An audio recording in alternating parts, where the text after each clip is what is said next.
Hi, my name's Yasmin Muller. I'm a Gimoi Wallabarri Yidinji woman from Cairns, North Queensland, working here at QAIHC as the Member Engagement Manager. I think the most important thing about this forum is about getting to know everyone around the sector. New to QAIHC since September last year, so and then bringing in my perspective from when I was with Queensland Government for about 18 years.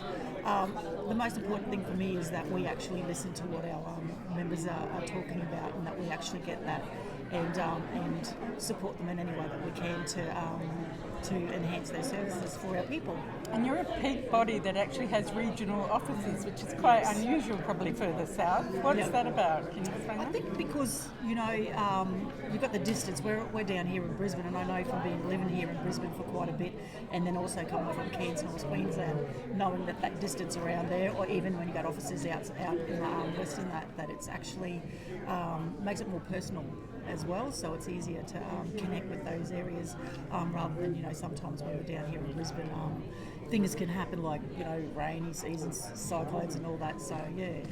Fantastic. And what were your takeaways from yesterday?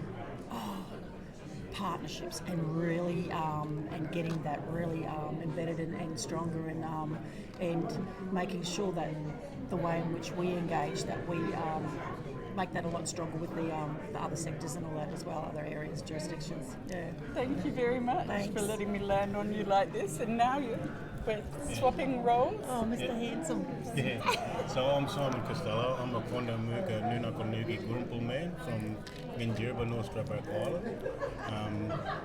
I'm a former executive director of a hospital, a former deputy CEO of Wananga, Namitija, Aboriginal Community Services and Aboriginal Health, and now I'm the Director of Research and Evidence with VACCHO, which is the peak affiliate body in Victoria, like QAIHC is here in Queensland.